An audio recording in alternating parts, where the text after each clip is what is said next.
Any problem, don't disturb, okay, understand?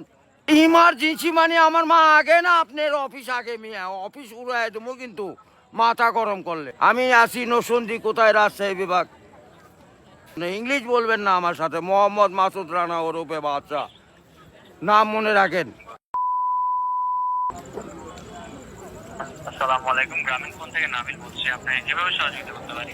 আপনি সহযোগিতা করতে পারবেন মানে আমি মোহাম্মদ মাসুদ রানা রূপে বাদশাহ রাজমিস্ত্রি আমি নরসিংদী থাকি। আমার টাকা তোলার সাথে সাথে আপনি কাটালেন আর আপনাকে আমি বাকি পাওনা তুলে দিয়ে তারপরে আমি ব্যালেন্স করে কথা বলি আমার মায়ের সঙ্গে কথা বলি কেন টাকা পাই না আমি এর কারণ কি কেন দেওয়া হবে না আমাকে আমি কি চোরটা না ডাকাত আপনার সমস্যা সমস্যাই তো আপনার সমস্যা any problem don't disturb okay understand আপনি যখন লোন লাগবে তখন লোন দেবেন এই নাম্বারে আমার মার সঙ্গে কথা বলতে হয় আমি লোন ক্লিয়ার করি তো আমাকে লোন দেবেন না কেন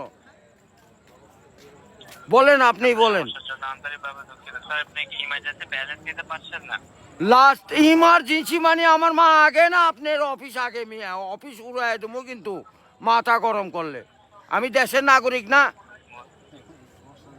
হ্যাঁ বুঝতে পেরেছি স্যার। আপনি কি আমাকে যখন আমি ব্যালেন্স আপনার থেকে লোন চাবো চাওয়া মাত্র এই নাম্বারে দিবেন 808 828 শূন্য লাগাইলে বুঝতেই পারতেছেন ভুল যান না হয় হ্যাঁ গ্রামীণ আন্তরিকভাবে আমার লাস্টে আমার মায়ের নাম্বার হলো 18 ব্যবহার করে কথা বলে থাকেন, কাইন্ডলি লাউডস্পিকারটি বন্ধ করে কথা বলুন স্যার। আরে ভাই মাথাটা নষ্ট হয়ে গেছে আমি সেই থেকে ছেলেপেলেরা ফোন করিচ্ছে আমি তো ইংলিশ বুঝি না ইংলিশ কোন মানে এই আমার সাথে ইংলিশ বলেন কেন বাংলাতে কথা বলবেন আপনি বাংলাদেশের নাগরিক না স্যার, কাইন্ডলি আপনি কোন সমস্যার সম্মুখীন হচ্ছেন আমাকে জানাবেন। আরে ভাই জানাচ্ছি তো আমার ইনি প্রবলেম যখন লোন চাবো তখনই দিবেন কত জান মনে থাকে আজকে যে 20 মিনিট যে বাইরে ইমার্জেন্সি ব্যালেন্স যখন চাচ্ছেন তখনই নিতে চাচ্ছেন স্যার। আরে এই যে এতক্ষণ যে কথা যে বলাচ্ছেন এগুলি কি আপনি টাকা লিখছেন না লিখছেন কি না সেটা বলেন স্যার আমি বুঝতে পারছি কথা স্যার। আমরা রোদের মধ্যে পরিশ্রম করে টাকা কামাই করি আর এই সোলপোল দয়া করে এই মোবাইলে টাকা ভরছে আপনার সঙ্গে কথা বলার জন্য ইংলিশ বলবেন না আমার সাথে মোহাম্মদ মাসুদ রানা ওরফে বাদশা নাম মনে রাখেন বুঝতে পেরেছি ভোটার আইডেন্টি কার্ডে যায় বলেন আমি কে মনে থাকবে তো ভাই বুঝতে পেরেছি। আর লাস্টে দেখেন 18 নাম্বার আমার মায়ের নাম্বার ওটা আমার মায়ের সঙ্গে কথা বলতে হয় এটা কি আমি আসি নসন্দি কোথায় রাজশাহী বিভাগ বুঝতে পারলেন বুঝতে পেরেছি। হ্যাঁ আমি রাজশাহীতে আমার বাড়ি ঘর আমার কাছে কাগজপাতি সম্পূর্ণ আছে আমি কি দেশের নাগরিক না নাকি আমি কে বা কারা এখানে পড়ে আছি আমার কাছে কাগজপাতি নাই পরিচয়পত্র নাই একটু হাট বাজু করে দেন নেক্সটে যাতে এমন না হয়। এই লেস্টে জানে এরকম না হয় এটা প্রবলেম দেখা দেয়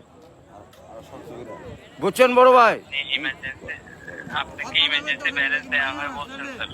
ও ভাই আমি তো ইমার্জেন্সি ব্যালেন্স পাই কাটাই তো দেই কিন্তু আমাকে দিবেন কোন থেকে মনে যান থাকে ভাই এইটুকুই বললাম স্যার বুঝতে পেরেছি স্যার। আপনার ব্যালেন্স যখন স্যার 30 টাকার নিচে তখন স্যার আপনাকে ইমার্জেন্সি ব্যালেন্স দেওয়া হবে স্যার। হ্যাঁ মানে চাওয়া মাত্র দিবেন তারপরে যদি বাকি না দেয় সেটা তখন তো বলবেন আমি তো এতদিন দিয়ে আসছি আর এখন দিব না মানে এখন তো দিবই আমি বুঝতে পেরেছি স্যার।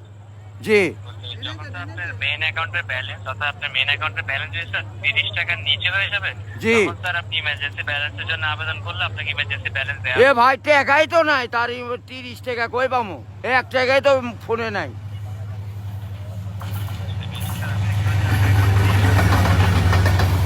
গাড়িটা যায়